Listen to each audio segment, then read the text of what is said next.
nimbali Lira Semar Den. Nggih. Nimbali reyang jomblo to. Ayo ganti derekno aku Kakang Semar. Oh, boten ngoten. Dika niki kersa tindak pundi? Kula derekaken kaliyan kasih menawa jomblo niki. Nggih. Dika kersa tindak pundi to? Aku sumedya arep geguru menyang Depok Pertapan Glagah Agung. Sumedya geguru menyang Begawan Dewa Kesumo Kakang Semar. Oh, daramu Arya Janaka sumedya kepingin meguru menyang Depok Pertapan Glagah Agung. Meguru menyang Begawan Dewa Kesumo. Ayo gong dudukno daramu Rejuna sing arep meguru menyang Depok Pertapan Glagah Arum. Oh iya Mas. Ayo ditutno Ndara Rejuna. Nggih. Kula derekaken kaliyan kasih menawa jomblo niki. Iya. Yen kaya mengkono ayo Kakang Semar tutno aku tindak menyang Depok Pertapan Glagah Arum Kakang Semar.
Aku ninggalno Depok Pertapan ora tau nganti tumuju menyang Depok Pertapan Glagah Arum.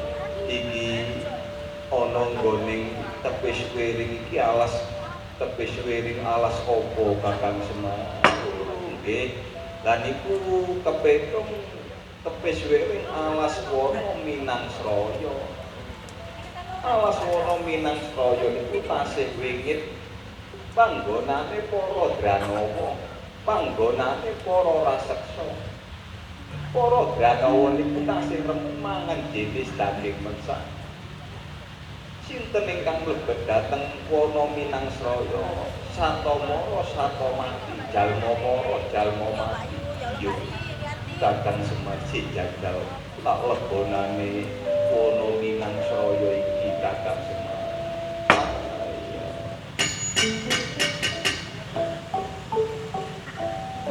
Arya Janaka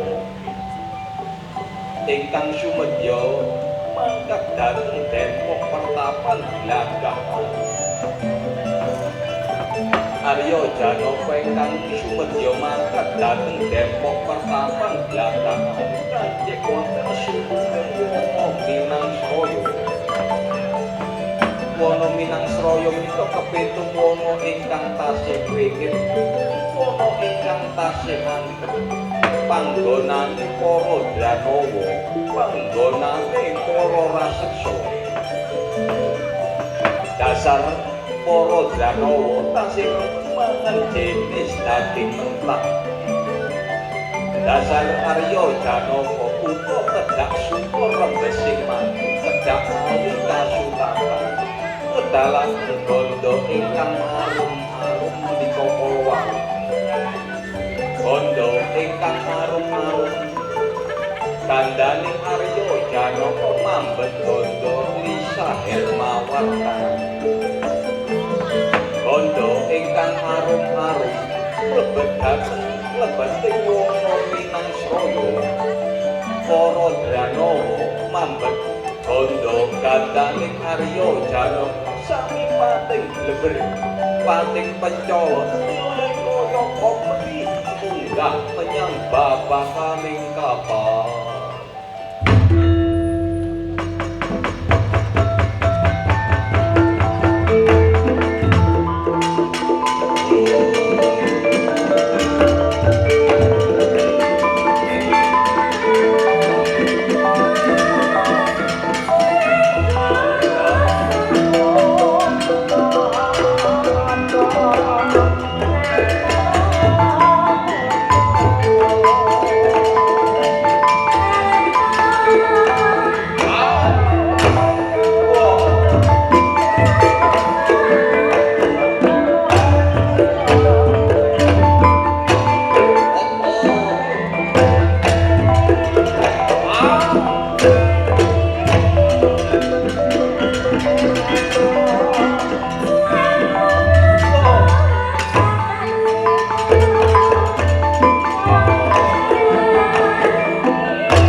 anggonku ana nggoning dempok pertapan glagah arum rupaning sing ana ngarepku iku panengahing Pandhawa Arya Janaka Rejuna inggih Kanjeng Rama nimbali kula pun Arya Janaka Kanjeng Rama sliramu nganti sowan menyang dempok pertapan glagah arum iki apa ana kaperluan kang luwih wigati Arya Janaka inggih Kanjeng Rama kula mila kula tebih saking dempok pertapan kirah taun ngantos tumuju dhateng dempok pertapan glagah arum niki kula sumedya nyuwita dhateng dempok pertapan glagah arum niki Rama dadi sliramu arep geguru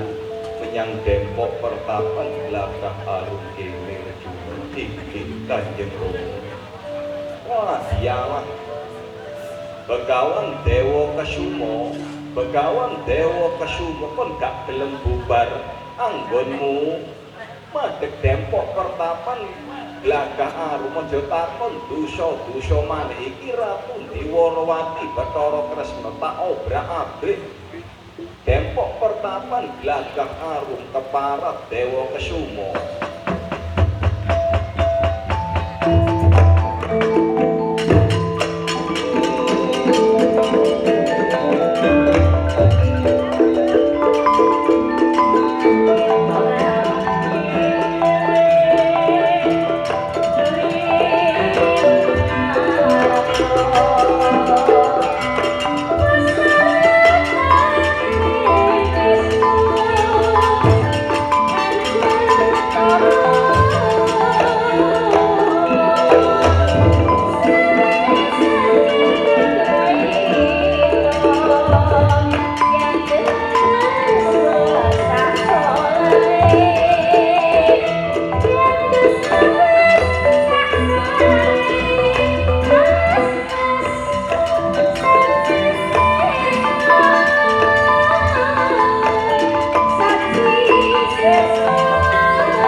Ratu Diwarawati Bathara Kresna sing teka nggone dempok pertapan glagah arum anggonmu duweni sifat sing cendhala sliramu bangun dempok pertapan glagah arum ora jauh palilah menyang Ratu Diwarawati ora pamit menyang Ratu Diwarawati dina samengko sliramu kudu bubar anggoning adat pertapan glagah arum ana nggoning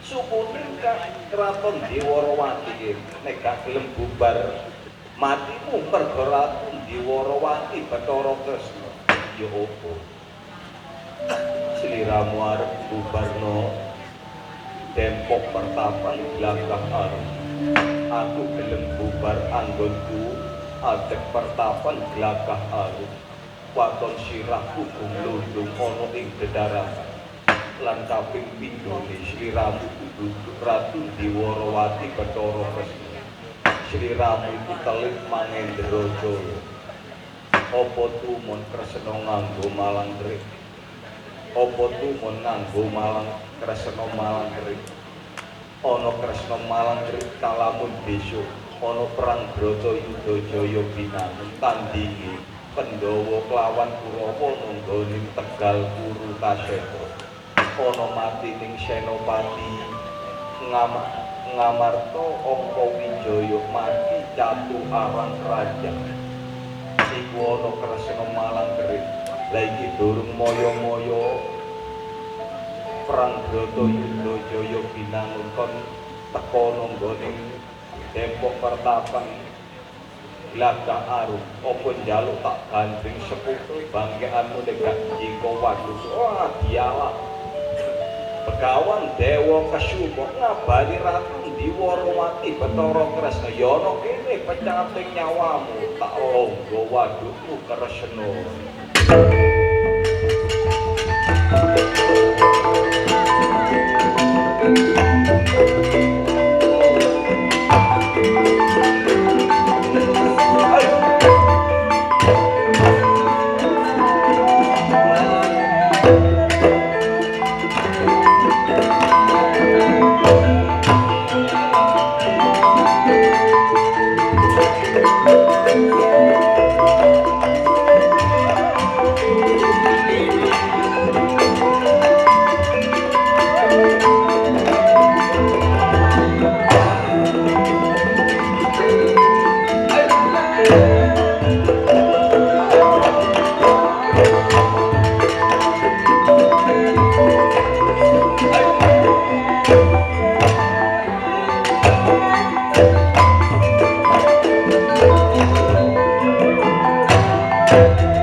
Kresna kelawan Begawan Dewa Kasuma Nalendra Bathara Kresna dinandhang dawah ing pertiwi Sri Nalendra Bathara Kresna gobek panah pencet ambal kaping 3 inyong sipating Sri Nalendra Bathara Kresna dados Ranawa saharga suta dhewe.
Bathara Kresna ingkang dados Ranawa saharga Suma. Begawan Dewa Kesuma gobek mangiwong gobek maneng pecat ambal kaping 3 witawa. Sipating Dewa Kesuma ger sang panon kencana.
Sami-sami jati kesisipan lurung sida kuring kecongan balu.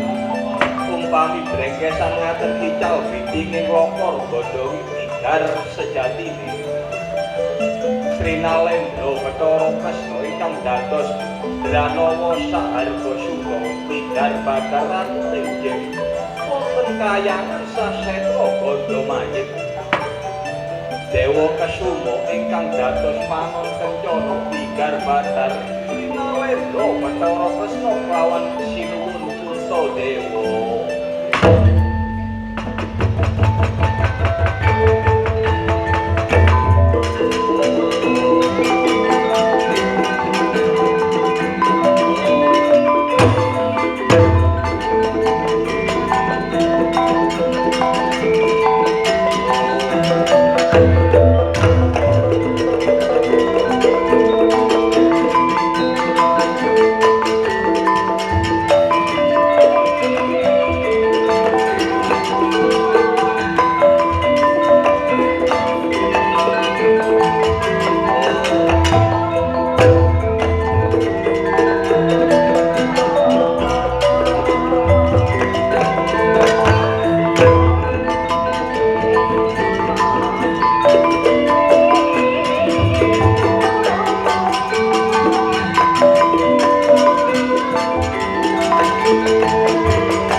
Sasetra Gandamayit nini permoni budya Betari Ama.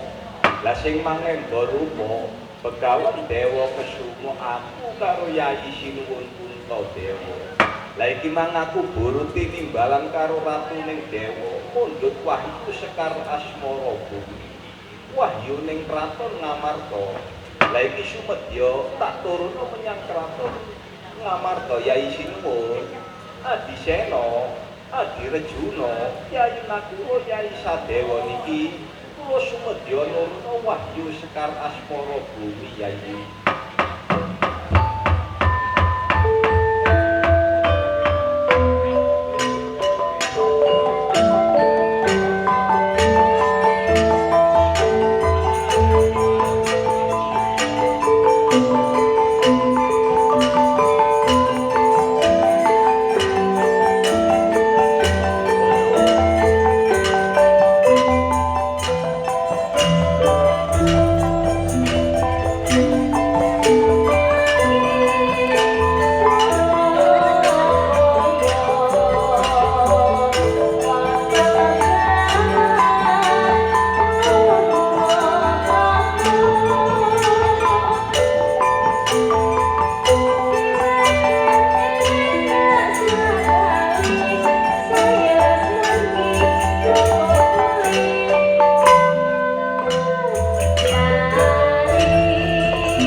Ngamarta kala wau tuwa tinimbalan dhateng kayangan Suralaya mundhut wahyu sekar asmara bumi yai